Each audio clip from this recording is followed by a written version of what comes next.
Siguro naman alam niyo na, kinakasana ng Iglesia ni Cristo isang malawakang rally para iparating ang kanilang pagtuto sa impeachment ni VP Sara. At alam niyo ba ang balita ko, abay hindi lang Iglesia ni Cristo ang sasapi rito. Meron pang iba't ibang mga simbahan ang sasapi dito. At sigurado, ito na ngayon ang mga pinakamalaking pagtitipo na makikita natin sa ating kasaysayan. No? So anong ibig sabihin nito? Ano ang mangyayari sa mga kongresista na susuporta sa impeachment complaint laban kay Inday Sara Duterte? Well, bilang isang politiko, alam na po natin kung gaano kaimportante ang suporta ng Iglesia ni Cristo, lalong-lalo na sa mga tumatakbong kongresista. Kasi alam niyo yung lamang ng kongresista sa distrito, kakaunti lang yan. At minsan, yung kaunting lamang na yan ay nakadepende dun sa numero ng mga miyembro ng Iglesia ni Cristo. Ngayon, magsasanib puwersa pang iba't ibang simbahan. So, kapag nagsabi rin iba't ibang simbahan na i-boycott ang lahat ng sumuporta sa impeachment ni Inday Sara, ibig sabihin, matatalo ang mga kongresistang yan. So, kung ikaw ay kongresista, kakasa ka pa ba sa impeachment? Ang problema, kinakailangan kasi kung gusto nilang i-fast track, pipirma sila sa isang impeachment resolution. So, pag sila'y nakapirma, markado na sila. Hindi lang sa iglesia, kundi yung iba pang mga simbahan na sasapi sa malawakang pagtutol sa pagtanggal kay VP Sara. Alam niyo itong pagtatanggal kay Inday Sara, matagal ang plano yan. Sa mulat-mula, alam nila na banta si Inday Sara. At ako na nga yung unang-una nagsabi na talagang pinaplano na nila impeachment complaint, di ba? And yet, yan po ay pinasinungalingan ng mga liderato ng Kamara de Representante. So anong lumalabas? Ang liderato ng Kamara ay sinungaling. Dahil sa mulat-mula, talagang kinakailangan tanggalin nila yung pinakamalaking banta sa kanilang plano na Marcos Forever.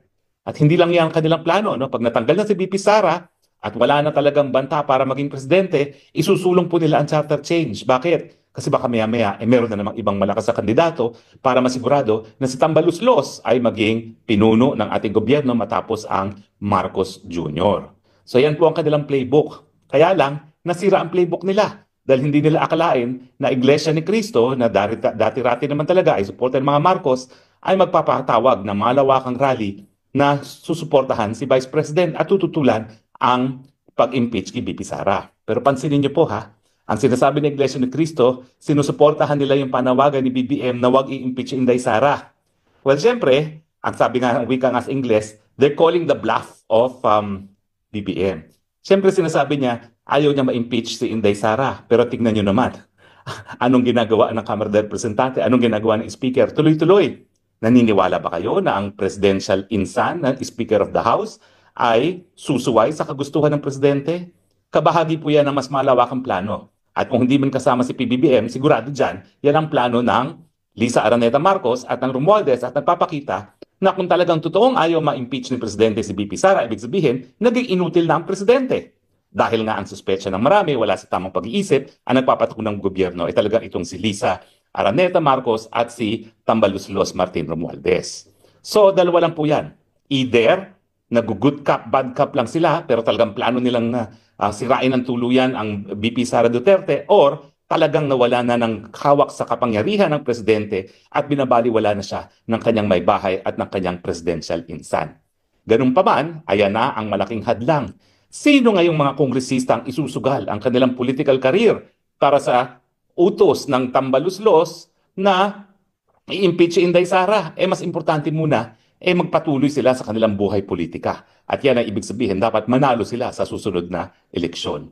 So ang prediction ko po, dahil dito sa malawakang pagtitipon na tinatawag ng Iglesia ni Cristo at iba pang mga simbahan, ay nako, matatakot po mga kongresista na pumirma dyan sa impeachment kahit magkano pang kwarta ang isupalpal mo sa kanilang mga mukha. Dahil above all else, bagamat mahilig sila sa pera, pagdating sa eleksyon, ang importante, magwagi muna sa eleksyon. Di ba? Kaya, ang tingin ko po, ang gagawin ngayon ng gobyerno, makikipag-negotiate sa iglesia na wag nang ituloy ang rally na yan. Kunwari, magbibigay ng concession, sige, hindi na namin i-impeach Inday Sara. Nako, pero wag po na kayong maniwala. Dahil kung nakita niyo yung bilyar strategy kay Estrada, biglang-bigla, wala nang butuhan, wala nang resolution, nagbiba boche na lang. At kapag nagbiba boche, hindi malalaman ng iglesia kung sino talaga ang bumoto para sa impeachment para hindi nila masuportahan. So yan ang iniisip ko na plan B nila.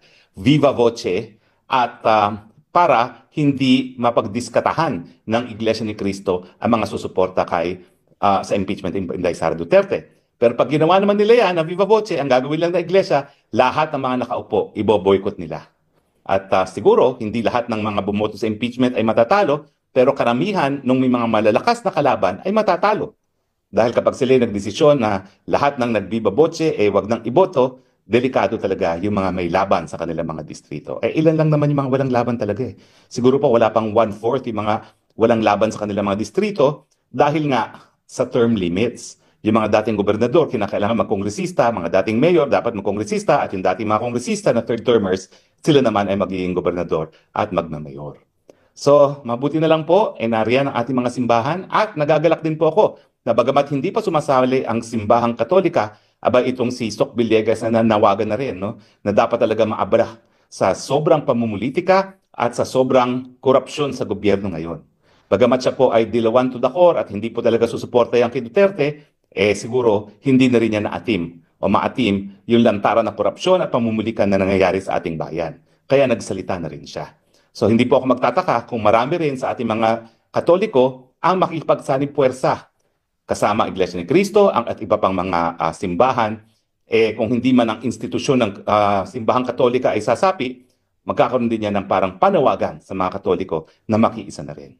Ang tanong, ang mapipigilan ba ay ang impeachment lang ni Inday Sara Duterte o ito ba ay magdudulot na ng People Power 3? Well, siguro naman kung talagang alam nilang bumasa ng kumbaga usaping politika, alam na ni Bongbong Marcos Jr. na malapit na ang katapusan. Kapag hindi niya tinanggal ang kanyang pinsan as speaker, pag hindi niya ipinigil ang lahat ng mga paninira sa Duterte, goodbye Marcos Jr. in the same way na nag-goodbye tayo kay Marcos Sr.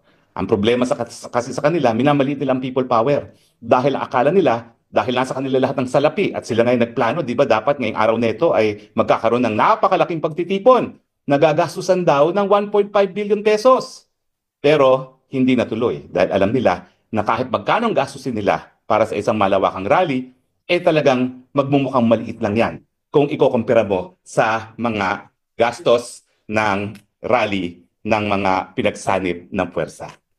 So mga kaibigan ha, sana po ipaglaban natin ang demokrasya, miski hindi tayo kabahagi ng Iglesia ni Cristo, tayo po ay makiisa kapag sila'y nanawagan na ng mas malawakang pagtitipon. Okay? Maraming salamat po sa inyong patuloy na pagtangkilik ha.